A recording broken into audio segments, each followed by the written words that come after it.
Here's why you need to pay attention to AI development. In China, they have AI applications right now that are attempting to bring the dead to life, in photos at least.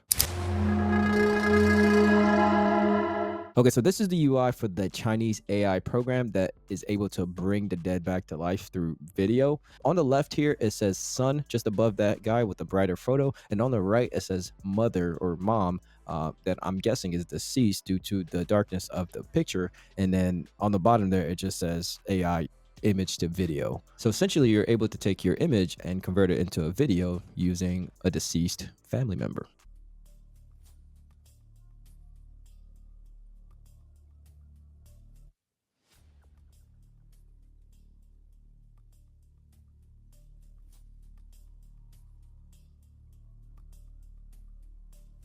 Something about it just doesn't sit right with me. I don't know. I'm a little disturbed that this is a pretty interesting point in AI tech. Why are we messing with the dead anyway? Even though this is in China, we have no access to this specific AI program, but you have to admit this is coming. This is going to make its way to the US. There is a market for this. If they are creating it in China right now, that means there is a market for this in the US. And you have to be very careful not to fall for tricks like this, because this is definitely not biblical to be able to mess with the dead in this way. It kind of feels disrespectful. It feels very wrong in a lot of ways. But I mean, just look at it one more time. Seriously.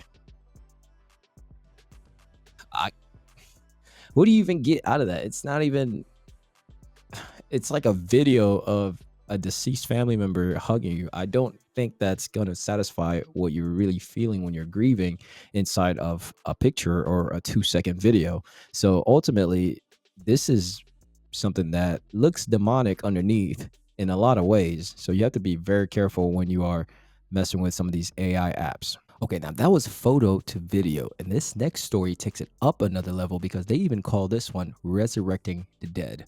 I'll let this girl explain it real quick.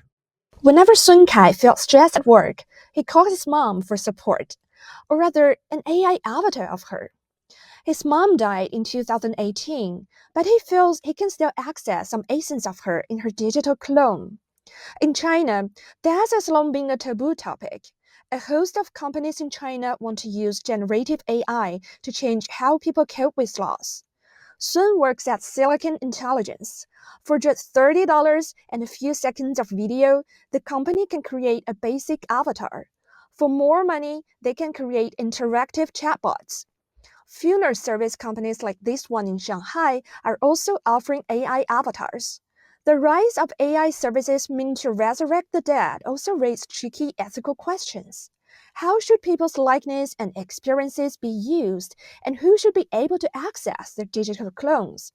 These are the sort of questions people will be working to answer in the years ahead. So in case you missed the explanation, because it was kind of given to you a little bit fast, what she's saying is they take the AI chatbot that you use right now if you're on an airline company or some customer service chatbots, and they put that technology into a deceased person's image or video, and that person can now talk to you or give you pointers, or if it's your grandmother, tell you something that is not real and not from your grandmother.